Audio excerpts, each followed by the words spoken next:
The owner of this 126 coupe has been fighting a very strange problem for at least the last 6 months.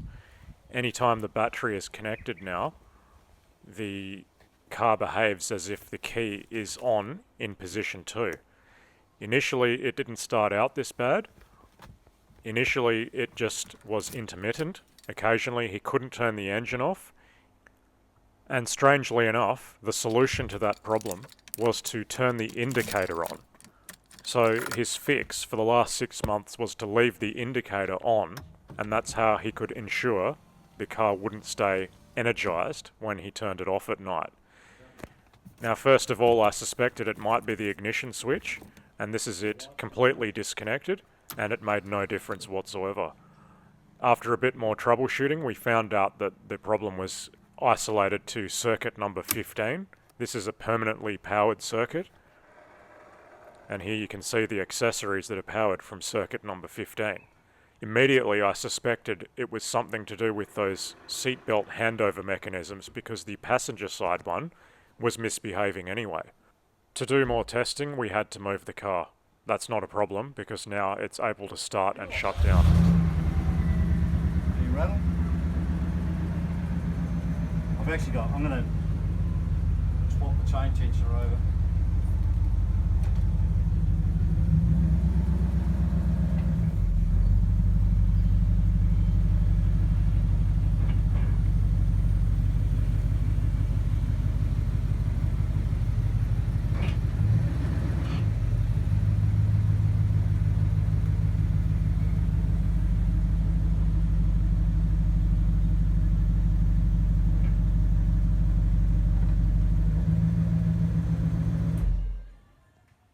After having more access to the electronics under the front seat, I determined that there was in fact nothing wrong with the seatbelt handover mechanism.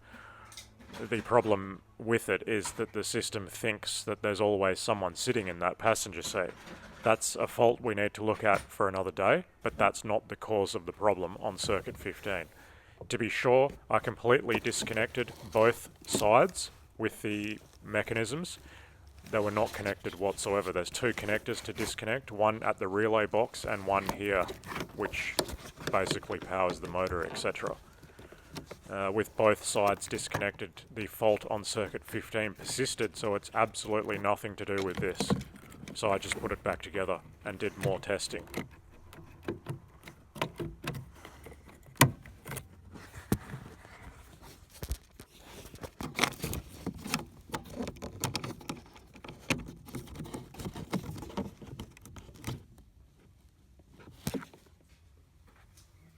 Beginning to run out of ideas, so I turned my attention to the fuse box.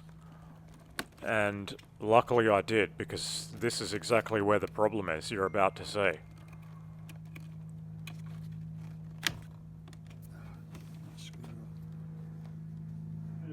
Decided to remove the connections on circuit number 15 just to have a quick look at the quality of the insulation. I'm glad that I did, because here is the problem right here. The shrink tubing on one of the circuits on fuse number 15 was broken through. And what it was doing is actually shorting onto circuit number 7. 7 contains the horn and the indicator circuit. So basically, the permanently powered circuit 15 was in addition, intermittently to begin with, powering circuit number 7. And that was basically not allowing the engine to shut down.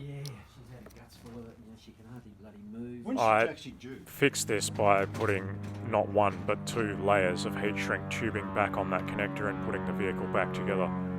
Here you can see the 2 items connected to fuse number 7, or 3. If you have the temperature gauge installed. Now that it's all back together, we can now test it and see that the problem is completely solved.